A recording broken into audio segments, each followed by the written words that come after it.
सितारों से आगे जहां और भी हैं, अभी इश्क के इम्तिहान और भी हैं।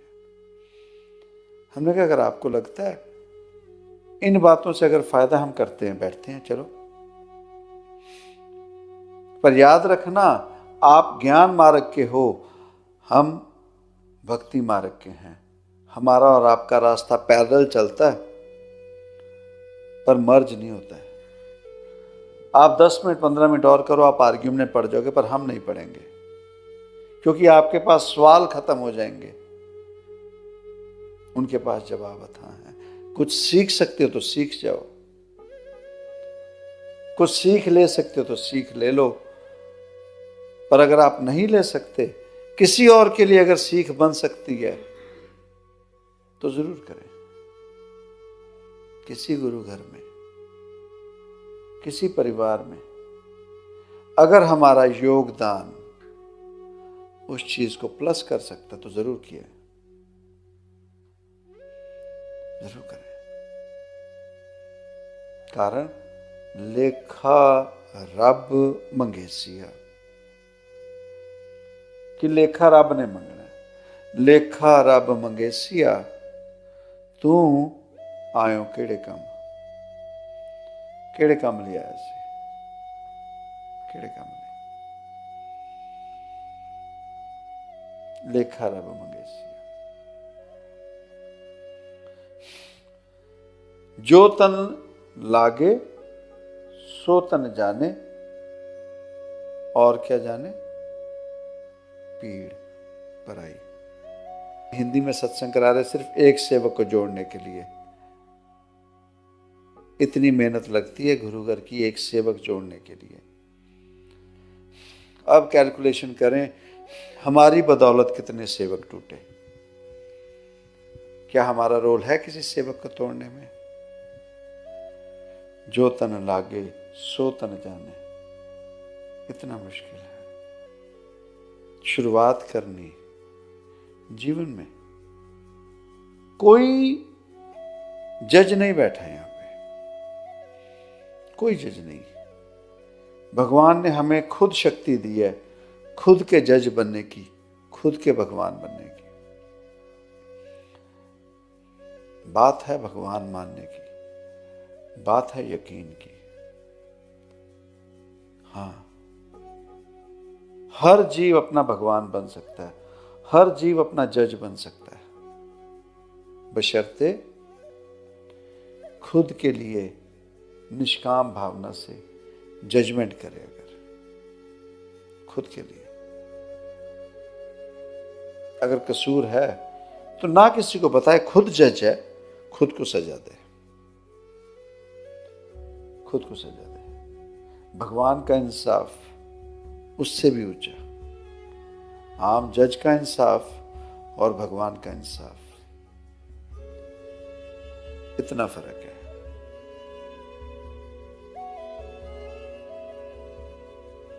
आम जज का फैसला और भगवान का फैसला।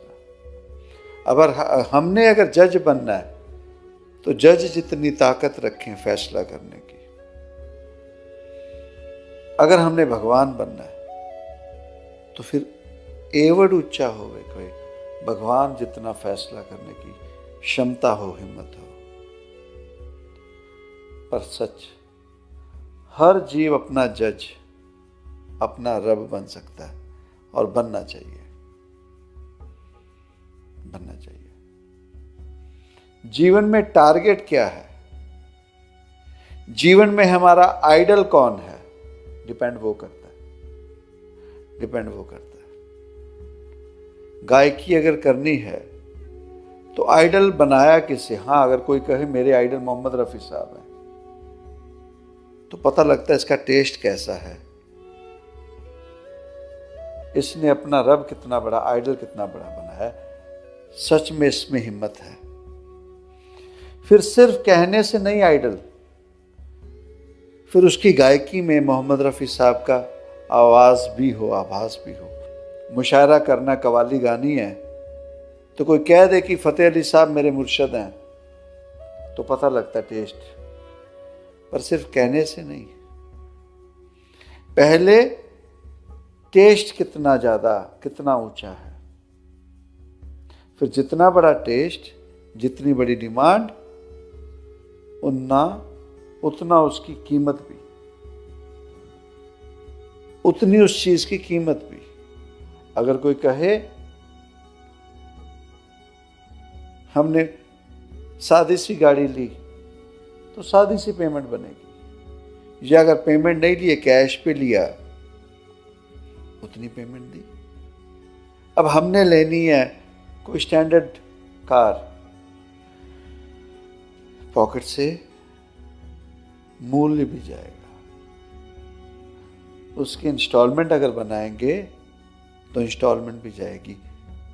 उतनी रेंज अफोर्ड करना है। अगर पहली बात, एम कितना बड़ा है हमारे जीवन में, टारगेट कौन है, टारगेट क्या है, पहली बात। अगर कोई कहे मेरे जीवन के मूल्य, मेरे जीवन के मूल जो हैं, मेरे जीवन के जो आइडल हैं प्रभु राम हैं, वाह क्या बात है, ये की बात कोई ऊंची। पर सिर्फ कहने से बात नहीं बनेगी। बात तब बनेगी कि उस जीव के जीवन में दिखे कितना सैक्रिफाइसिंग जीवन है इसका, कितना सैक्रिफाइसिंग जीवन है। किसी की बात बेफजूल सुनता नहीं है, सच पे अटल है। कोई बात सुना जाए, उस बात को पूरा करके बताता है। रघुकुल रीत सदा चली आई, प्राण जाए पर वचन न जाई। जीवन में सच रामचंद्र महाराज जी दिखें काम करते हुए, उन जैसा जीवन हो। पर उन जैसा जीवन जीने में वो राम नहीं हो गए,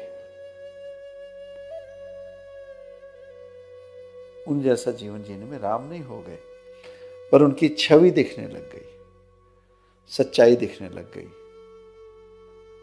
कबीर राम दो एक भय हैं, को न सके पहचान। कबीर राम हो गए ये नहीं कहा गया, ये कभी नहीं कहा गया कि कबीर राम हो गए, दोनों एक हो गए, दो एक भय। मिमिक्री नहीं करते। राजू श्रीवास्तव कॉमेडी करता है इंडिया में। कौन आइडल है जी? अमिताभ बच्चन। तो जब एक्टिंग करता है, आवाज भी वैसी, परफॉर्मेंस भी वैसी, उतने समय तक लगता है कि अमिताभ बच्चन आ गए हैं, उतने समय तक लगता है कि अमिताभ बच्चन आ गए हैं, पर वो अमिताभ बच्चन नहीं हो गए। पर इतनी हिम्मत हो गई कि उनकी रूह को पकड़ सकते हैं, रूह को बुला सकते हैं। उतने समय तक उनकी रूह आके काम कर जाती है।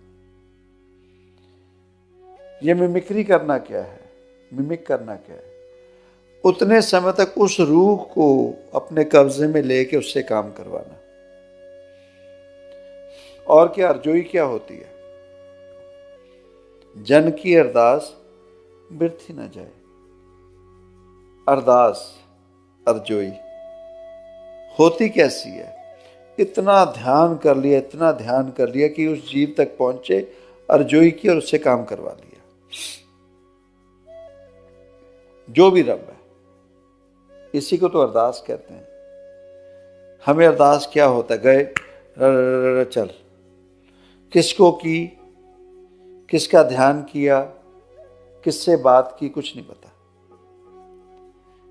फिर हम अपने आप से पूछते, इन्नी अरदासा की सुनी ते गई नहीं, मन्नी ते गई नहीं।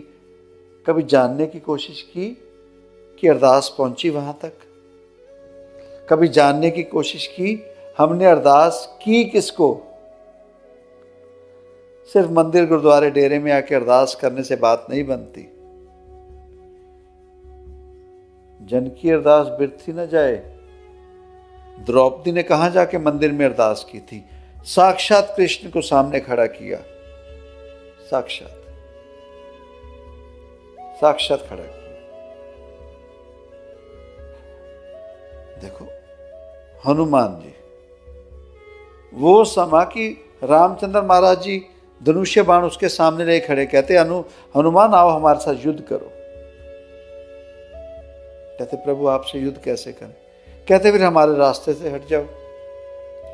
कहते वो भी नहीं कर सकते, पुत्र भक्ति है, माँ का हुक्म है, उन्होंने जन्म दिया है, उन्होंने सवाल रख दिया, कहते कि इसकी रक्षा करनी है। कहते अब हम नहीं कुछ करेंगे। तो प्रभु कहते अगर आप नहीं करोगे, हमें तो अपनी मूल है ना, प्राण जाए पर वचन न जाए, हम तो अपने वचन के पक्के हैं, वध करना है इसका, राक्षस का। अब हनुमान जी प्रभु के समक्ष बैठे हैं और अर्जोई कर रहे, अरदास कर रहे, अंदर से बात कर रहे, और तब कहा गया राम से बड़ा राम का नाम।